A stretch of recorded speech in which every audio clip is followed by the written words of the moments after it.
Hi guys, it's Elisa at Moat, Cottage, Homesteading, the small space homesteading channel, and I'm going to show you how to make rosemary and rose salves.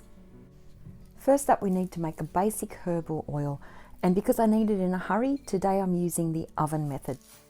In an oven-proof dish, I'm breaking up some rosemary fresh from the garden, as well as some dehydrated rose petals, which are from a really old-fashioned rose that's really strong smelling. And then I add olive oil to cover. Press down all the herbs so that they're covered in the oil, and then bake it in an oven for 4 to 6 hours at 170 degrees Fahrenheit or 76 Celsius. When your herbal oil is ready, take it out of the oven and let it cool down enough so it's able to be handled without burning yourself. Then strain it into a glass jar. In a heavy base saucepan, you want to melt your beeswax. Do this at a very low temperature because beeswax is flammable and you don't want it to catch on fire. Before you start making the salve, you've got to get all your supplies together so that you don't make it and then have it setting while you're trying to find all the bits and pieces that you need.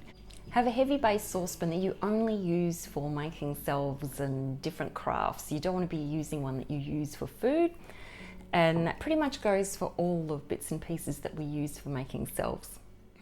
You can usually pick up some good heavy base saucepans and odds and ends at the op shops, and then I just store them in a tub when I'm not using them. So I can always just go to it, grab the tub and start making my salves because everything's in the one spot.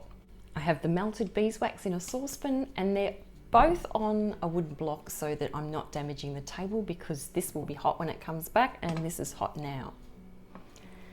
I have some pure essential oils. Today I'm using rosemary. I've got coconut oil, the herbal infused oil, a cup to measure. The containers that we're going to be putting the salves into with their lids, the containers are on a wooden board because the salve mixture is hot when we put it in, and we don't want to be damaging the table because the containers get quite hot underneath. We have a jug for easy pouring and a spoon just in case I need to mix anything up, and a tablespoon for measuring my beeswax, and I only use this tablespoon for beeswax, and it also gets kept in my tub with the rest of my craft supplies.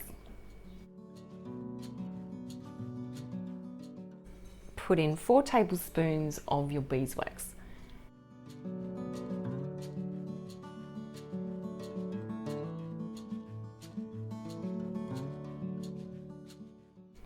I'm actually making a double batch today, so I'm doing 8.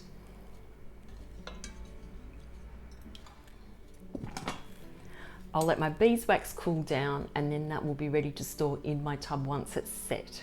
And it will be fine just like that, and I'll be able to reheat it up next time I want to use it, whether that's for making beeswax wraps or for more salves. Add in your 4 tablespoons of coconut oil.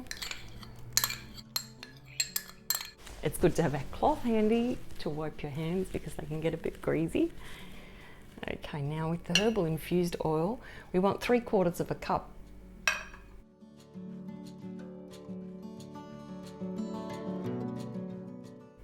And because I'm doing a double batch, I'm doing that twice. Oh, it smells really good already. Next, I'm going to heat that on the stovetop at low temperature just to make sure all that beeswax is melted in with the coconut oil and the herbal oil.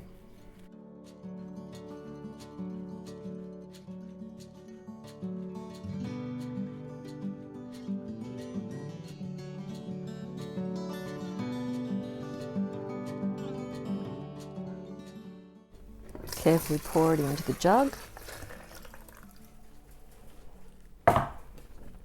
Add in your pure essential oils.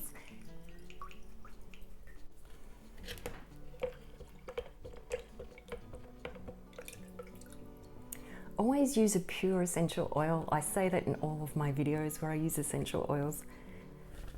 You want to have quality. You don't want to have a fragrant oil because that's not good. The recipe is in the description below, along with any links to the products that I'm using today. You can find them in the description as well. This recipe will fill at least 7 50-gram containers. And because I made a double batch, I've obviously got twice as much. Now we leave them to cool down and completely set. Don't be tempted to put your fingers in when you think they're ready, because you will leave a fingerprint in them.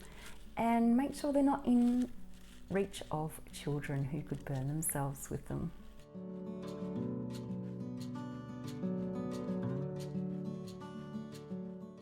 Once they've fully cooled down and set, then you can place your lids on.